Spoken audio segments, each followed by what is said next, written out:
மக்களே வணக்கம். நான் உங்கள் சண்முகம். மக்களே ஒரு பதிவு ஒன்று என்னென்னா, இப்போ ஒரு கஸ்டமர் ஆன்லைனில் பார்த்து என்னை பெயிண்ட் வேலைக்கு வர சொன்னிருந்தாங்க சொல்லியிருந்தாங்க. ஒரு 7 மணிக்கு வரேன் சார் நான் சொல்லிட்டேன். இப்போ என்னன்னா பார்த்துட்டு ஒரு வாரம் செஞ்சு வர சொல்லி இப்போ உடனே வேலை ஸ்டார்ட் பண்ணுறதுல ஒரு வாரம் ஆகும் அப்படின்னாப்பில்ல. சரி சார் நான் வரேன் வரது இப்போ வந்த பார்க்குற சார்ஜ் 200 ஆகும் சார் ஓசி சொல்கிறேன் அப்படின்றாப்பில்ல. இப்போ சார் இப்போ நான் சென்னையில் பார்த்தீங்கன்னா நான் 25 வருஷமாக பெயிண்டராக இருக்கிறேன் இங்கே சென்னையில். இதுவரைக்கும் யார்ட்டுமே சார்ஜ் வாங்கினது கிடையாது. என்னன்னா இந்த வாடகை இருக்கவங்க என்ன பண்ணுறாங்கன்னா, இப்போ வீடு காலி பண்ணுறாங்க, பெயிண்ட் அடிக்க எவ்வளோ ஆகும் அப்படின்னு அவங்க ஒரு முடிவு பண்ணுறாங்க.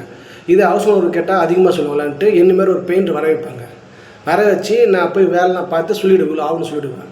இவங்க என்ன பண்ணாங்கன்னா, எதுக்கு நம்ம ஆளை வச்சுட்டு நம்ம செய்யணும் அப்படின்ட்டு எதுக்கு நம்ம டைம் வேஸ்ட் பண்ணிவிட்டு ஹவுஸ் ஓனர் ஒரு ரேட்டு சொல்லுவாங்க. அவங்க சொல்லி இவங்க தெரிஞ்சதுக்காக இல்லை சார் இவ்வளோ தான் அவங்க சொல்லிட்டு அவங்க இது பண்ணுறாங்க. அப்போ நான் பார்த்துட்டு போனேன். அப்போ நான் சொல்லி பார்ப்பேன். நான் ஒரு நாள் வேலை நான் கெட்டு போய்க்குது. இப்போ என்னோடய திறமைக்கு நான் ஒரு நாளைக்கு 2000 சம்பாதிக்கணும். நான் அவ்வளோ எனக்கு சம்பாதிக்கல, நான் 1500 ஓகே எனக்கு போதும் அப்படி தான் போயிட்டுருக்கு. கொஞ்சம் வேலை ரேட்டு தான் கொஞ்சம் சம்பாதிப்பேன். இப்போ அடுத்தவங்க கஷ்டத்தை நினச்சி பார்க்க மாட்டேங்க. நான் தமிழ்நாட்டு மக்களே அடுத்தவங்க கஷ்டத்தை நினச்சே பார்க்க கிடையாது. இதெல்லாம் உங்களை ஆன்லைனில் ஆர்டர் பண்ணி இவ்வளோ ரேட்டுக்கு சாப்பிட்றீங்க. நானும் ஒரு வேலைக்கார தானே, நானும் வண்டியில் பெட்ரோல் போட்டு என் டைமை வேஸ்ட் பண்ணி வரல.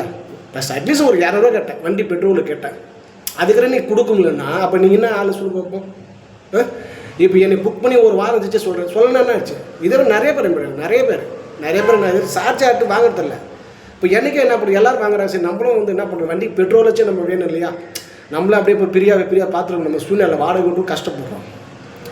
இன்னும் மக்கள் மைண்டில் என்ன இருக்குன்னே தெரியல. அடுத்தவங்க கஷ்டத்தை யோசிப்பாங்கன்னா தமிழ்நாட்டில் யாருமே கிடையாது. அவன் நல்லா இருந்தால் போதும், அவன் சம்பாதிச்சு அவன் போகணும்னு நினைக்கிறானுங்க. என்ன வாக்கியம் என்ன அளவு என்னதானே ஒன்றுமே எனக்கு புரியல. ஏன்னா சும்மா நான் பார்த்துட்டு போனோம்.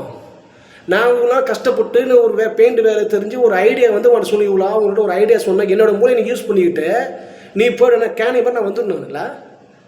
இதை நியாயமா சொல்லுப்பா மக்களே? என்ன ஜனங்களாக இருக்க எனக்கு ஒன்றும் புரியல. ஏட்டா உனக்கு ஒரு 200 கொடுத்து ஒன்றெல்லாம் ஒரு பெயிண்ட் இது வேலை பண்ண நான் பார்த்து சொல்லிட்டேன். நீங்கள் சொல்லிட்டு நீ போய்டும். இப்போ நான் போகிறதுக்குண்ணா இப்போ நான் போய்ட்டேன்னா ஒரு 2 ஹவர் போய் பார்க்க 2 ஹவர் ஆகிடும். இப்போ நான் வேலை செஞ்சா இருக்கேன். நாளைக்கு நான் முடிச்சு வந்த வேலையை இப்போ 2 ஹவர் நாங்கள் வேலை செஞ்சேன்னா நான் 1000 ரூபா நாளைக்கு ஃப்ரீயாக நான் ஒரு 1/2 வேலை, ஒரு 6 நாள் வேலை 4 ஹவர் முடிச்சுட்டு போய்ட்டே இருப்பேன். சொல்லுங்க பாப்பா, ஏன் இப்படிலாம் இருக்காங்க மக்கள் தெரியல. மனுஷன் வந்தவன் அடுத்தவங்க கஷ்டத்தை நினச்சி பார்க்குறான். அவன் தான் மனுஷன். நம்ம மட்டும் நல்லா இருந்தால் நம்ம மட்டும் இதான அவன் மனுஷன் கிடையாது. நம்ம அடுத்தவங்க கஷ்டத்தை நினச்சி பார்க்கணும். தமிழ்நாட்டில் ஜனங்க சரியே கிடையாது. இன்னுமே நான் 20 வருஷம் இருக்கிறேன். ஆனால் நான் பெயிண்ட் 20 வருஷம் இருக்கிறேன். ஆனால் ஒரு 10 வருஷத்துக்கு மேலே ஜனங்க வேறு, இப்போ ஜனங்க வேறு அப்படியே இருக்கேன்.